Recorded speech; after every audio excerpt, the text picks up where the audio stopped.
Welcome to this video.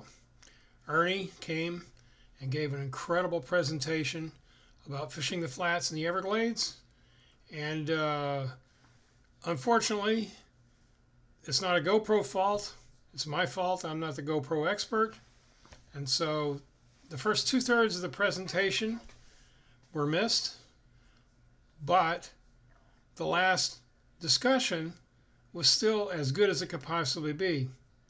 So I wanted to go ahead and share this with you, even in its limited form. And at some point, maybe we'll go back and try to make it even more interesting by maybe recording again. Thank you, and I hope you enjoy the discussion that we had. Catch a lot of peacock in Holiday Park also. Once they start flooding all the water back in. They were killed off last December too. They were. Those are big freeze. A lot. About 98% of the people. Really? Yeah. Wow, okay, not much. So, yeah, we used to fish that a lot. Again, same thing, not for peacock, but for bass, we fish that middle canal a lot, run the Miami Canal out west.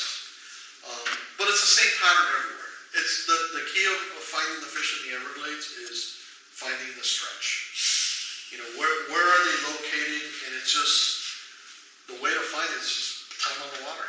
There's really just time on the water, casting. Just casting until you find it. One of the techniques I used to do, I don't know if it worked great, but it worked for me, was every time I'd be out there and I'd catch a fish, I'd put a GPS mark. Every time, you know, unless I was catching a lot in one area, I'd mark it just one time. But when I was just kind of random, just looking for water, I'd mark. And then over time, I started seeing clusters. And I'm like, oh, okay.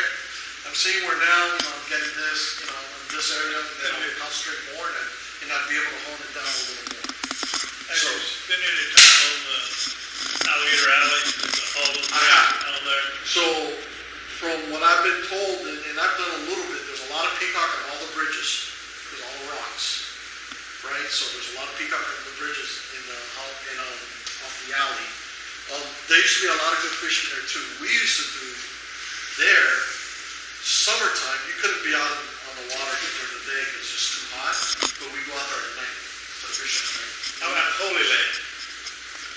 I've got the Holy Land a bunch of times. That lake is deep there. You're talking about drop-off ledges. 30, 40 foot deep. Have you tried the snake there? I've tried the worm and I have caught them, but not on that lake. I've never fished the ledges off that lake. They gotta be there. They might be, yeah.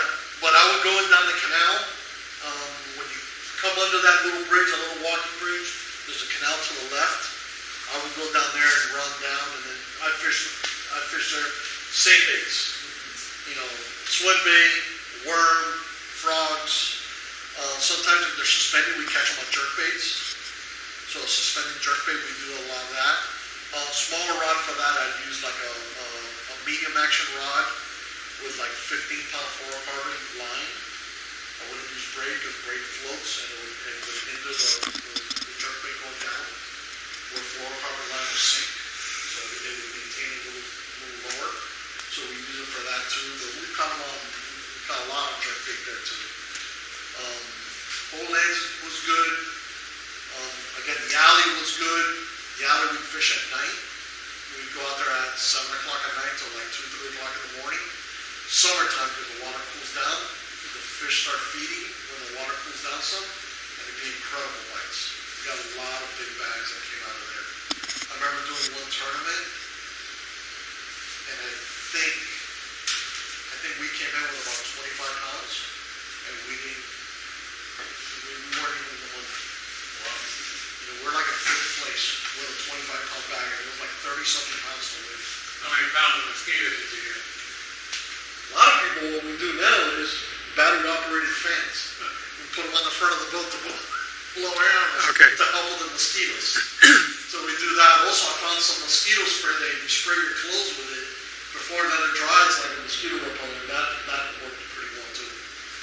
So I don't do that often anymore because they have the mosquitoes. Or I try to go when it's windy, so it's not too bad. But as of last year, I don't think the fishing was that good at night. And I didn't try it this summer. The stuff that dries in your clothes, stop using it. Okay. Not good? All right. There you go. No, it'll scrape it. It's hard to try it. Well, that's not good. Have you fished that Miami Canal as you go to Holiday Park? I have. And rather turn to the raft as you continue on 4 miles to a lock station there. And there is a raft, if you want to call it that. It's a dirt raft. But that canal is called Miami Canal. It runs all the way down to the area that we're talking about out on Tamiami Trail and so forth. Yes. I've never seen anybody. I've run in from Holiday Park. We take that center canal many times. all the way to the end till it turns into Miami Canal. Make a right. There's we call it the Boy Scout camp. I don't know why we call it the Boy. I don't know if the Boy Scouts ever used it or not. But there's a bunch of pine trees there. There's a little section with a bunch of pine trees and a little camp there. Past that, and we keep going. And yeah, there's a lot of peacock in there now, from what I hear. And yeah, but we've caught fish in there. We've caught fish in there. Like I started, I broke my hand's wife with one of these on that canal.